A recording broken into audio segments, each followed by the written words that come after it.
Olá pessoal, estamos aqui para mais um episódio do BRM News, seu podcast de notícias diárias sobre os mercados regionais brasileiros. O podcast que faz parte do BRM Podcasts. E hoje aqui comigo o Renan. Olá Amanda, olá para você que nos acompanha, sejam muito bem-vindos a mais um episódio, a gente começando mais uma semana e o episódio de hoje está bem recheado. A gente tem investimentos em turismo, em Pedra Azul, nas regiões das Montanhas Capixabas, avanço na cafeicultura capixaba, liderança do Espírito Santo em recuperação ambiental, a visita do presidente Lula à China, a trégua entre Estados Unidos e China na guerra comercial e, claro, a repercussão da edição de Nova York do Brazilian Regional Markets, Amanda. E a gente começa pelas Montanhas Capixabas. Pedra Azul, um dos destinos mais procurados do Espírito Santo, vai ganhar um novo espaço voltado para o lazer e a gastronomia, o Fattori di Fiori. É um investimento de 11 milhões, com inauguração prevista para julho. Serão 9 operações com loja de chocolate, cachaçaria, cafeteria, brinquedoteca, estacionamento e tudo isso no antigo sítio da família Modolo, que agora se transforma numa galeria inspirada nas origens italianas. E esse, Amanda, é um passo importante para a consolidação do turismo de montanha como vetor econômico aqui do Espírito Santo. E esse movimento se conecta com outra boa notícia do interior. O Incapera acaba de indicar novos cultivares de café arábica adaptado às condições aqui do estado. Isso depois de 6 anos de pesquisa em regiões como Montanha, Caparaó e Noroeste. E essa pesquisa ela traduz um resultado concreto, né? O Espírito Santo é o terceiro maior produtor nacional de café arábica, com 3,5 milhões de sacas por ano.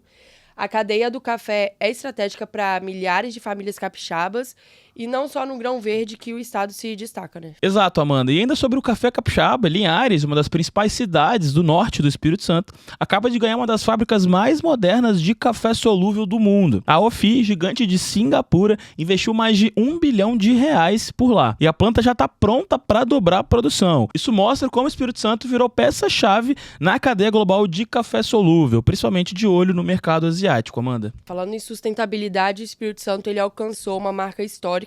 Agora é líder nacional na recuperação de áreas degradadas, segundo o levantamento do CLP. O programa Reflorestar foi um dos grandes responsáveis, né, por esse avanço. E um estado pequeno em território, mas gigante impacto ambiental positivo. Isso se conecta com outra infraestrutura importante que pode ganhar fôlego. A ferrovia EF-118, que vai ligar o Espírito Santo com o Rio de Janeiro. A novidade é que ela foi recomendada para inclusão ao Programa Nacional de Desestatização. O leilão está previsto ainda para 25, com obras a partir de 26. Essa ligação logística ela é fundamental para os portos do Sudeste, né, e para escoar a produção. E falando em conexão, Renan, a gente vai agora para o cenário nacional e internacional. A Meituan, maior empresa de delivery da China, acaba de anunciar a entrada no Brasil com um investimento de 5,6 bilhões de reais. O setor já vinha aquecido, né, com anúncios do Rappi, do 99 Food e, claro, do iFood, né? E o Brasil se torna, assim, um dos principais alvos do setor global de delivery. O mercado movimentou mais de 450 bilhões de reais em 2024 e segue em franco crescimento. Agora, com empresas ampliando presença aqui, a disputa por inovação e logística vai acelerar, ainda mais com a chegada das grandes chinesas aqui. A visita do presidente Lula à China também traz desdobramentos importantes, né? Está em discussão a instalação de uma nova fábrica de fertilizantes nitrogenados e acordos com a Winden, né, estatal chinesa de turbinas eólicas e outras soluções renováveis para energia eólica e armazenamento. O Brasil ele quer reduzir sua dependência externa de insumos agrícolas e avançar em energias sustentáveis. Vale lembrar que tudo isso acontece em meio a uma trégua temporária entre China e Estados Unidos, que concordaram em reduzir as tarifas retaliatórias por 90 dias. O acordo ajudou a aliviar os mercados e fortaleceu o dólar e o yuan offshore. O Brasil ele pode se beneficiar disso, especialmente no setor do agronegócio, como mostrou a Brasil Agro, que tem segurado parte da soja para exportar no segundo semestre, quando os chineses devem aumentar a demanda, Amanda. E é interessante lembrar que em novembro do ano passado, né, o Brasil e a China eles assinaram um protocolo que abriram o mercado chinês para frutas, gergelim, pescado e outros alimentos.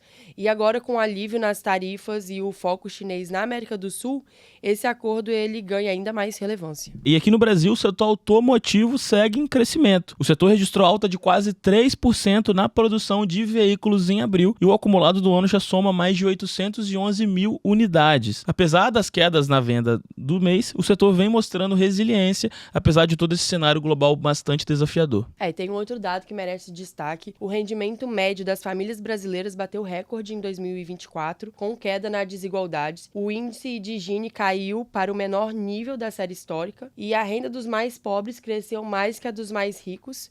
É uma boa notícia para o consumo interno e a coesão social, né? E ainda sobre a economia brasileira, no campo da política monetária, o Copom, na semana passada, elevou a Selic, que é a nossa taxa básica de juros, para 14,75%, que é o maior nível desde 2006. Mas, por outro lado, analistas do mercado acreditam que esse foi o fim do ciclo de alta.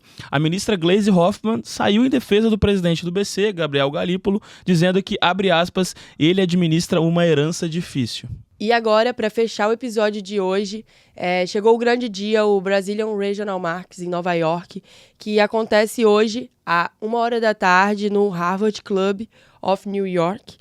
É um encontro que reúne lideranças políticas, econômicas e gestoras globais para mostrar o que o Brasil tem de melhor nos mercados regionais. Esse evento ele é a culminância de um ecossistema completo de eventos, podcasts, de tudo que a gente vem fazendo aqui nos últimos anos para que a gente possa vender as onças brasileiras no principal centro financeiro global. É mostrar para o mundo que existe um Brasil para além do eixo Rio-São Paulo e principalmente que existem oportunidades de alocação de investimento e obviamente, para desenvolver essas regiões, tanto do ponto de vista econômico, do ponto de vista social, vender o Brasil para além da Faria Lima, né, Amanda?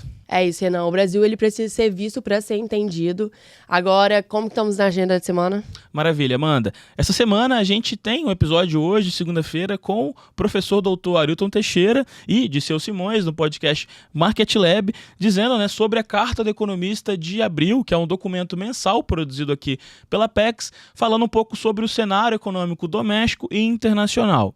Na quarta-feira, mais um episódio do podcast Diga Aí, com o convidado Lucas Polese e o tema Em Defesa da Propriedade Privada. Na sexta-feira, a gente tem mais um episódio do You Investor, com o tema Uma Trajetória de Sucesso na Empresa Familiar, com a convidada Eduarda Boaz. E, é claro, diariamente, de segunda a sexta, o BRM Cast, trazendo as principais notícias dos mercados regionais. Amanda, fica o convite para vocês seguirem a gente no Spotify, YouTube, Instagram e não perder nada do que a gente produz aqui e também seguir as nossas redes sociais para acompanhar a repercussão do Brazilian Regional Markets em Nova York. Tem muito assunto, muita gente boa e fica o convite, então, uma ótima semana, tudo de bom e um forte abraço. Tchau!